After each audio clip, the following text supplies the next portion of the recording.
unfortunately, we're also talking about rain coming over those same locations this afternoon as we're getting some thunderstorms starting to build as the cold front from this sort of complex of fronts is working through the northeast right now. So a little bit further north of the area that was really ravaged, parts of Southport over to Oxford. It's more so in the Hartford area and areas north towards Springfield right now. And then we had a little thunderstorm develop right over the north central shore of Long Island.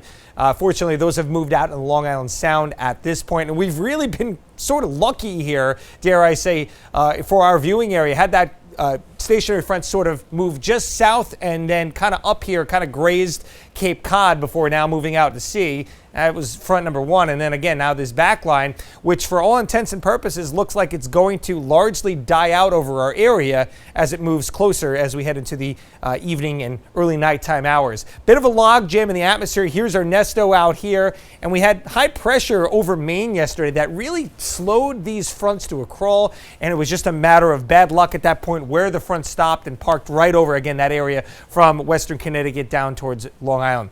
We have an upper level low here that's going to be possibly bringing us one more chance of a shower here for the midweek.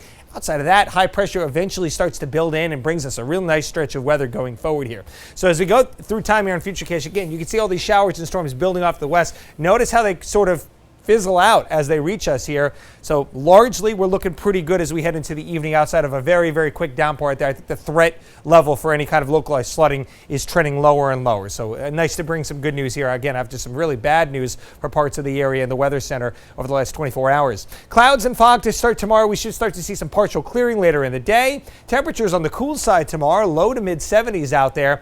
And then as we go into the day on Wednesday, plenty of sunshine. Look how crisp it gets in the morning. You see some upper 40s there for parts of Connecticut. Outlying areas in our demographic, our area, will be also looking at temperatures in the upper 40s in some of the outlying areas on Wednesday morning. We do have that upper low ahead of us, and so for that reason, as it spins over parts of northern New England, there's a very slight chance a shower could pop up during the day on Wednesday. That should be our last chance of rain for a several-day stretch.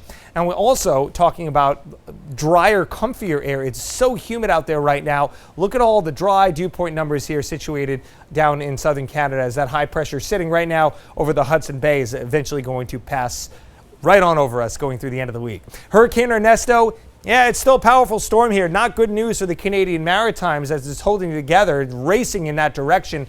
It is also leaving us with some elevated surf and even a very, very minor chance of some coastal flooding along the shorelines in low-lying areas as we head towards tomorrow morning, tonight's high tides, and also tomorrow morning's high tides. But looking forward beyond that, again, that little blip Wednesday afternoon, and by the way, very cool, crisp mornings, as I mentioned. We're looking at a great stretch of weather, and it warms up just in time for the weekend. So I know we're waning on those summer weekends, Tiffany, but you got a pretty good one coming up here in the 7-day forecast.